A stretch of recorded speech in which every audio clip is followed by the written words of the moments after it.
Good morning members, how are you all? Hope you are all well. अच्छा जी, gold और JPY के analysis share कर देता हूँ मैं। देखें, सबसे पहले आपने सपोर्ट और रेजिस्टेंस और अपने लिए क्लीन रेंज मार्क करनी है, जिसको हम टारगेट करते हैं, जिसकी बेस पे हम ट्रेड करते हैं।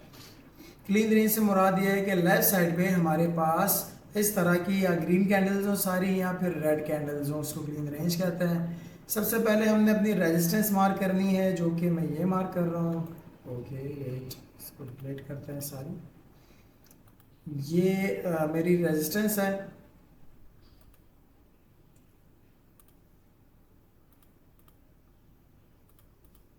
ये रेजिस्टेंस हमने मार्क कर दी है अपनी, और जो मेरी सपोर्ट आएगी, अगर ये वाली कैंडल बुलिश क्लोज होती है तो यही मेरी सपोर्ट रहेगी।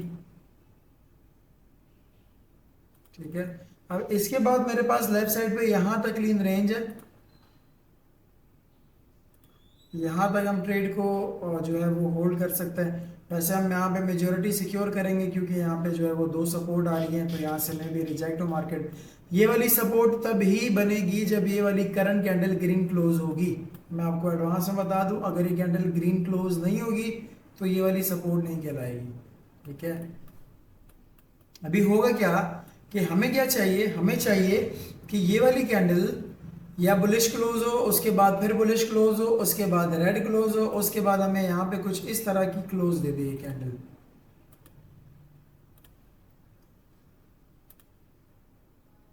इस तरह की हमें अगर क्लोज मिलेगी,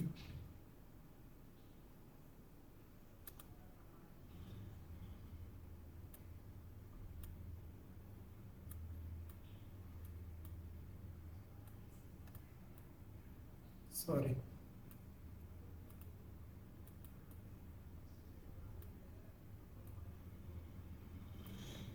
हमें इस तरह की कैंडल क्लोज चाहिए यहाँ पे। ठीक है। अगर हमें इस तरह कैंडल क्लोज मिलेगी यहाँ पे, तो हम उस टाइम पे अगर H4 देखें तो H4 अपना हाई ब्रेक कर रही होगी। H4 जो भी रेड है वो फ्लिप होके ग्रीन हो रही होगी, और जहां से हमें क्लोज चाहिए, क्लोज के एग्जीक्यूशन के बाद अगर हम देखेंगे तो लेफ्ट साइड पे प्रीवियस H4 की हाई ब्रेक हो रही होगी। सबसे इंपॉर्टेंट चीज ये है कि H4 की कंटिन्यूएशन होगी, और M30 के ऊपर हमारा सेटअप बनेगा ब्रेकआउट सेटअप। और अगर फॉर एग्जांपल, क्योंकि ये वाली कैंडल अगर क्लोज होगी, बुलिश क्लोज होगी, तो H1 की क्लोजिंग होगी, उसके बाद नेक्स्ट कैंडल अगर हमें रेड इस तरह से यहाँ क्लोज मिलती है तो हम शॉर्ट के लिए भी आ सकते हैं। और ब्रेकआउट सेटअप में हमें इतना कोई खास मैटर नहीं करता ट्रेंड, वो इसलिए क्योंकि हमें लेनी ही 25-30 पिप होता है, तो हमें कोई फर्क नहीं पड़ता कि ट्रेंड क्या चल रहा है। अगर ये वाली कैंडल यहां से कुछ इस तरह क्लोज होती है रेड, तो हम इसको यहाँ नीचे तक शॉर्ट कर सकते हैं। ये पूरी क्लीन रेंज है, लेकिन हम अपनी मेजॉरिटी यहाँ पे सिक्योर करेंगे, जो कि इस विक क्रॉस के बाद 37-38 पिप्स बन रहे हैं। हमने अपनी मेजोरिटी 20 to 25 पिप में, 30 पिप में सिक्योर करनी, क्योंकि हमारे एसएल ही 10 से 15 पिप के होते हैं, मैक्सिमम 15 पिप, इससे ऊपर नहीं। एसएल हमारा क्या रहता है कि ये फॉर एग्जाम्पल ये वाली कैंडल यहाँ पे यू क्लोज हुई, आप ये वाली कैंडल यहाँ से शुरू होगी, सबसे पहले ये लिक्विडिटी विक बनाएगी। जो ये लिक्विडिटी विक बनाएगी, उसके बाद जब ये यहाँ से अपनी प्रीवियस कैंडल की लो ब्रेक करेगी, यानी कि ये वाली लो जब ब्रेक होगी, तो यहीं से हमारी एग्जीक्यूशन होगी। यहां से अगर हम देखेंगे, हमारा एसएल तकरीबन 8 से 10 पिप का रहेगा, 8 से 10 पिप, तो 10 पिप 12 पिप तक अगर उसकी विक होगी, 15 पिप मैक्सिमम हम एग्जीक्यूट करेंगे। अगर 15 पिप से बड़ी विक उसने निकाल दी और 20 पिप की विक रही, तो आपने क्या करना है, आपने ट्रेड तो एग्जीक्यूट करनी है, क्योंकि आप ट्रेड के ऊपर कॉन्फिडेंट हो, लेकिन आपने एसएल फिर 15-20 पिप का नहीं देना, आपने एसएल 15 पिप के ऊपर रख देना है, भले वो विक उसकी 20 पिप की हो। अगर तो वो आपके अगेंस्ट जाती है और 15 पिप आपके अगेंस्ट जाती है, तो फिर उसने बाकी 5 पिप भी नहीं बख्शने। तो इससे अच्छा है कि आप 20 पिप दो, इससे अच्छा है आप 15 पिप उसको दे दो मार्केट को, ये चीज़ है। और मेरा जो इस वक्त A+ सेटअप रहेगा वो यही होगा कि मार्केट हमें ऊपर क्लोज दे दे, क्योंकि प्रीवियस अगर मैं H4 देखूँ, H1 देखूँ, सारी बुलिश रही हैं, लेकिन अगर नीचे भी क्लोज मिली तो हम एग्जीक्यूट कर सकते हैं। ये हमारी गोल्ड की एनालिसिस हो गई। अच्छा, ये हमारा जो टारगेट है वो लेफ्ट साइड पे 28 पिप्स आ रहे हैं यहाँ तक। अगर हमें यहाँ क्लोज मिलता है तो ये वाली सपोर्ट से यहाँ तक 28-29 पिप्स हैं, जिसमें हमें 20-22 पिप्स जो भी है वो मिल सकते हैं। लेकिन क्योंकि बुलिश मोमेंटम है, बुलिश मार्केट रही, H4 प्रीवियस H4 की हाई ब्रेक कर रही होगी, तो मे बी ये पॉसिबल है कि मार्केट जो है वो आपको इस वाली रेजिस्टेंस को ब्रेक करते हुए ऊपर जाए। लेकिन हमने इस रेजिस्टेंस पे जो कि 28 पिप के ऊपर है, यहाँ पे हमने अपनी मेजॉरिटी सिक्योर कर देनी है। और अब आ जाते हैं GBP JPY के ऊपर। GBP JPY proper down trend में चल रहा है। इसमें सिंपली हम वेट कर सकते हैं रिट्रेसमेंट सेटअप का, मार्केट यहाँ से ऊपर जाए।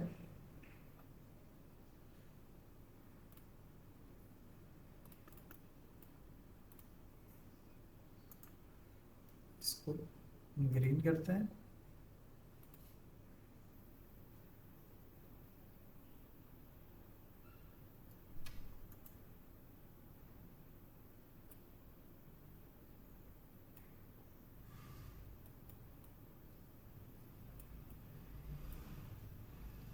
हमें चाहिए यहाँ पे मार्केट कुछ इस तरह की ग्रीन कैंडल्स बनाए।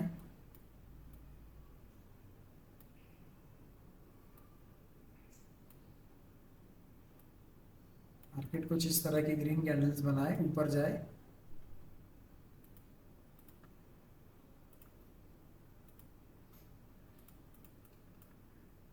यहाँ से इसको मिले थोड़ी सी रिजेक्शन,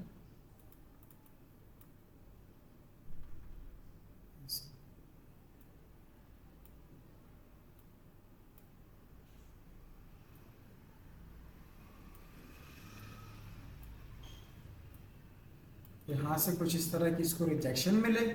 उसके बाद हमें यहाँ पे चाहिए होगी रेड कैंडल।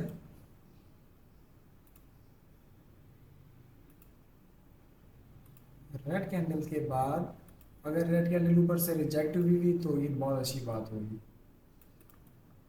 ये हमारा रिट्रेसमेंट सेटअप बन जाएगा। सिंपली हमने वेट करना है यहाँ से कैंडल खुले, अपनी लिक्विडिटी वेग बनाए। लिक्विडिटी वेग बना के जैसे ही प्रीवियस कैंडल की लो ब्रेक करेगा, वहाँ से हमारी ट्रेड एग्जीक्यूट होगी। और अगर ये लंदन ओपन पे हुआ तो ये हमारी बहुत अच्छी ट्रेड हो सकती है। यहाँ से हम शॉर्ट करेंगे, जो हमारा SL है वो प्रीवियस कैंडल का हाई रहेगा। मेजॉरिटी हम 30-40 पिप्स में सिक्योर करेंगे और बाकी हम यहाँ तक चलने देंगे क्लीन रेंज तक, जो कि 90 पिप्स मे भी पॉसिबल आ सकता है। लेकिन अगर हमें 30-40 पिप की रेंज में इस तरह का सिनेरियो मिलेगा तो हम एग्जीक्यूट करेंगे। या फिर ये सेटअप हमें मिल सकता है रिट्रेसमेंट सेटअप, या फिर मार्केट यहाँ से आए ऊपर ग्रीन कैंडल्स बनाते हैं, उसके बाद यहाँ पे करें कंसोलिडेशन। यहाँ पे हम ये कर सकते हैं कि फौरन से ये वाली रेजिस्टेंस मार्क कर देंगे।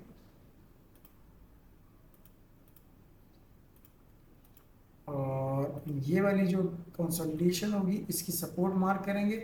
उसके बाद हम सिंपली वेट करेंगे कि कैंडल हमें इसके नीचे क्लोज दे तो हम इसको यहाँ तक शॉर्ट करेंगे। अगर इस रेजिस्टेंस के ऊपर क्लोज दे तो हम इसको यहाँ तक लॉन्ग करेंगे। सिंपल। उम्मीद है आप सबको समझ आ गई होगी। और जो मेरे ग्रुप के मेंबर्स हैं, कम्युनिटी के मेंबर्स हैं, मुझे व्हाट्सएप पे पूछ सकते हैं जो चीज़ें समझ में नहीं आई। और आज जो बाकी लोग कमेंट में मुझसे पूछ सकते हैं। नेक्स्ट वीडियो में कोशिश करूँगा वो चीज़ें आपको क्लैरिफाई करूँ। तब तक के लिए अल्लाह हाफ़िज़।